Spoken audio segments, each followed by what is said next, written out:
Glock barrels. There are a ton of options out there. Everything from the standard that come in the gun, like on my Gen 3 Glock 19 here, all the way to some super high-end custom stuff from L2D Combat. Problem is, with Polymer 80 and all of the aftermarket slides and pieces like that are out and available now, sometimes you're looking for something in between here. You don't want to pay for a full Glock piece, or maybe you're looking to see what you can do without going full bore like an L2D, and you're filling in something like the Brownells Glock slide here. Bear Creek Arsenal is now producing Glock barrels. This is one of them. They've got 3 other finishes available. We're going to take a look next on GBGuns and figure out what, from this end, is different about them. Coming up next.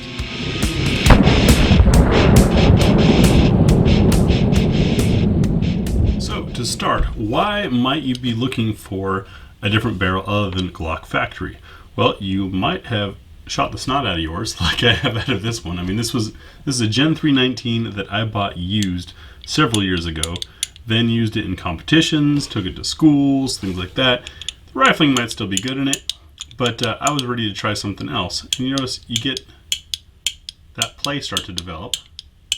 You can see the movement there, front to rear, and a little bit of side to side, just because all of these surfaces that do the interacting and the locking begin to wear down. It just happens over time.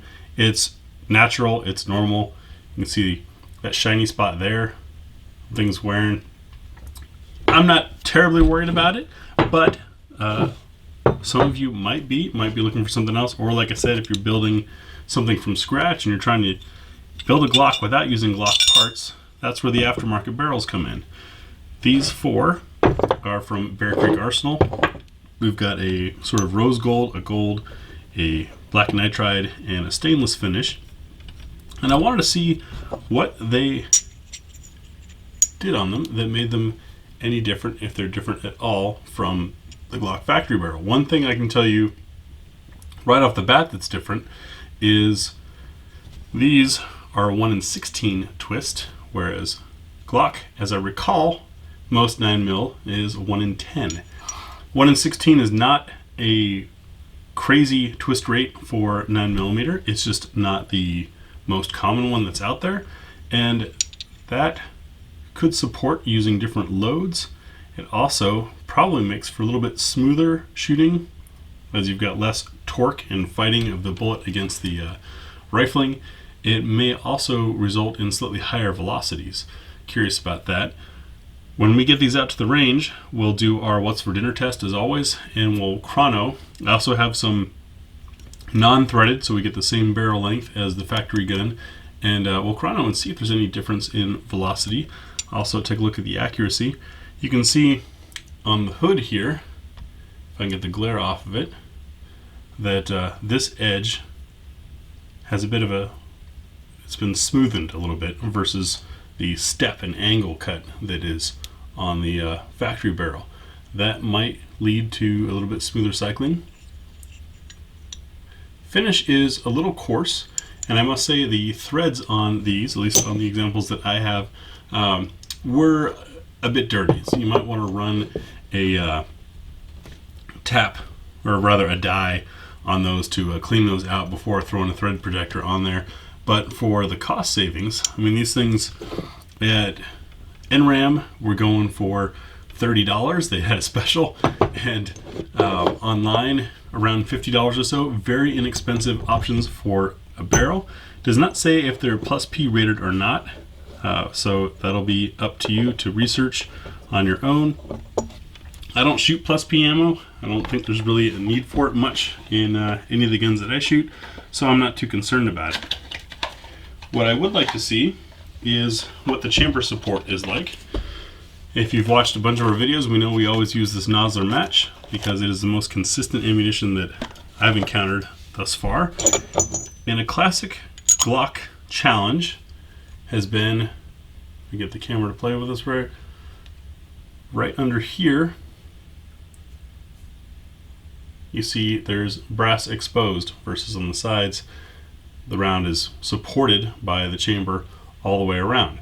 That exposure down there leaves room for blowout if you had a failure in the casing of any type. It also results in the Glock smile, as it's referred to, which is some damage to the brass. So if you're a reloader, that's not something you're going to be looking for. Want to see if Bear Creek followed that? It appears that they did. A little bit of missing support of the chamber there. So it keeps in line with the classic Glock design. Yay or nay, that's up to you. I prefer a fully supported chamber, but I'm not going to cry about it. I don't reload, because if I was shooting reloads, it wouldn't do you guys any good when it came time to try to replicate any results that we have when we test. Looking at the feed ramps, you can see it appears that on the stainless one, it's a little bit wider, that we've got more space here to here. That could just be the finishing,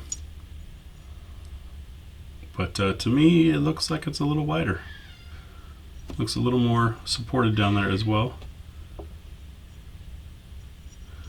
But they do fit and lock up, and one thing I really appreciate with these thread protectors is they still fit in your slide, so you don't have to unthread to remove the barrel from the slide every time, which is pretty annoying. Let's see if we get any of that front to rear. We do not.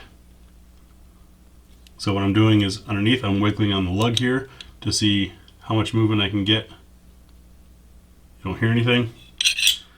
Pop that guy out, put in our old tires.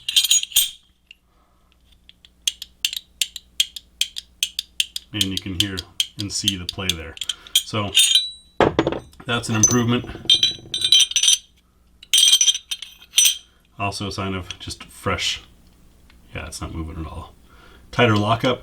That lockup being tighter and in the same position every time rather than potentially sliding around a little bit can also have a positive impact on your accuracy. So there is a chance that these are going to be more accurate despite different twist rate and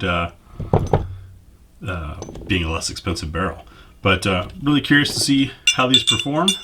I'd like to hear your thoughts if any of you have tried them yet and had them out. That rose gold's kind of pretty, got a unique feel to it. Unfortunately, I don't have enough internals to fill out this guy without stripping another. Gold really pops. And then our black melanites are just standard. I'm not sure if that's melanite. You'll have to check online. If you wonder about specs and stuff, I tend to not quote them simply because really you guys should not be listening to any YouTuber for specifications. If you're on YouTube, that means you have internet access, and if you have internet access, you should always check the manufacturer's site to see what they say their specs are. Say that because even if I were to be one of those guys that holds his phone off to the side to read the specs and numbers and all that, that stuff can change between when this video was filmed and when you watch the video. So, to know the most accurate information on pricing and specifications, go check out the manufacturer website. These are from Bear Creek Arsenal. If you've been following along, you know that with GBGuns, all one word, you get 5% off at Bear Creek Arsenal anything that you've seen on our channel, which is a pretty cool deal. We don't get a penny from that. It's just a way of them saying thanks and showing them, rather, how many people are actually watching these. So if you're interested, go ahead and pick one up. Very affordable. We'll get out to the range and give you our range test, and see you soon. Thanks for watching.